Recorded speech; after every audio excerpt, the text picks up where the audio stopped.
आणि अशातच यंदा अल निनोच्या प्रभावानं भारतासह महाराष्ट्रावर कोरड्या दुष्काळाचं सावट असेल असा अंदाज वर्तवण्यात आला होता। त्यानुसार पावसानं जून महिन्यात आणि जुलैच्या दुसऱ्या आठवड्यात बऱ्यापैकी ओढ सुद्धा दिली तन्मय।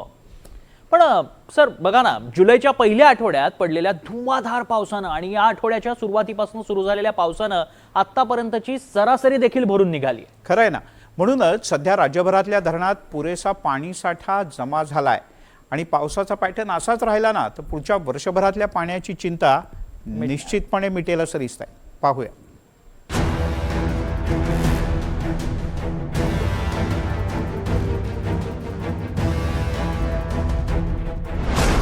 अल निनोच्या सावटातही राज्यात 52 दिवसात सरासरीच्या 92.9% पाऊस। छत्रपती संभाजीनगर शहरात 33 तासात 46 मिलीमीटर पावसाची नोंद। गेल्या 24 तासात राज्यात 28.1 मिलीमीटर पाऊस। विदर्भात मुसळधार तर दक्षिण मराठवाड्यात पावसाची तूट।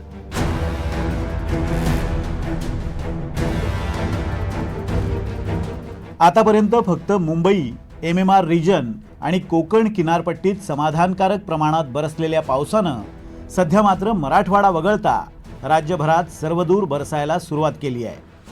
मराठवाड्यात जरी पावसाचा जोर कमी असला तरी जवळपास सर्व जिल्ह्यांमध्ये पावसानं तुरळक स्वरूपात का होईना पण हजेरी लावली आहे। तर तिकडे विदर्भातही समाधानकारक पाऊस बरसतोय।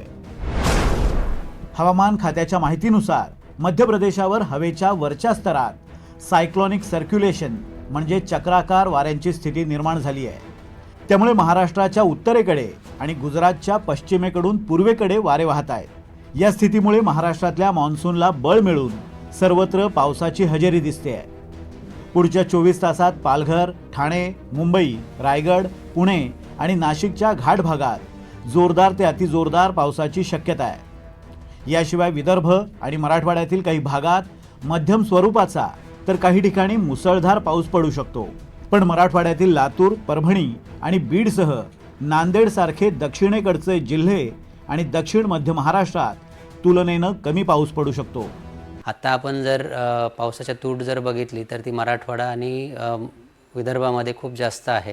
अजूनही तिकडे बऱ्याच जिल्ह्यांमध्ये 20 ते 30% तूट आपल्याला दिसून येते आणि त्यामुळं संपूर्ण महाराष्ट्राचं पिक्चर घेतलं तर ते चांगलं दिसतंय। पण ॲट द सेम टाईम ज्यावेळी आपण जिल्हा वाईज किंवा सब डिव्हिजन वाईज आपण विचार करतो तर अशा वेळी मध्य महाराष्ट्र, मराठवाड्यात पाऊस कमी आहे आणि घाटमाथे आणि कोकणामध्ये पाऊस जास्त आहे।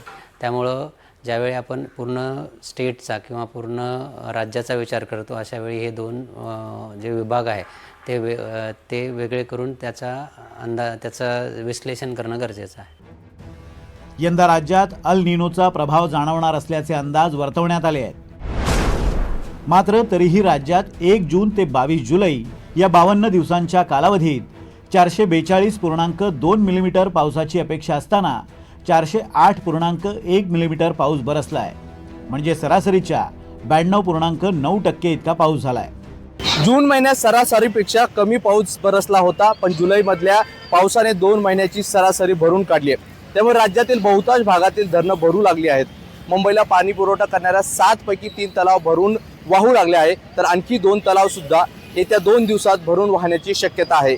तर पुणे, नाशिक आणि मुंबईला पाणी पुरवठा करण्यात धरणातही समाधानकारक पाणी साठा जमा झाला आहे। त्यामुळे मान्सूनच्या उरलेल्या 2 महिन्यात पावसाचे 2 किंवा 3 टप्पे चांगला पाऊस बरसल्यास वर्षभरासाठीच्या पाण्याची बेगमी होण्याचा अंदाज वर्तवला आहे।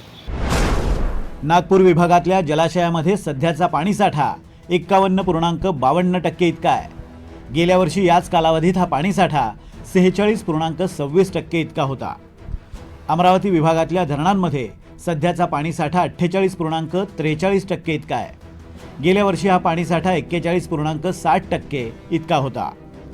छत्रपती संभाजीनगरसाठीच्या धरणांमध्ये गेल्या वर्षी याच कालावधीत 25.20% इतका पाणीसाठा होता।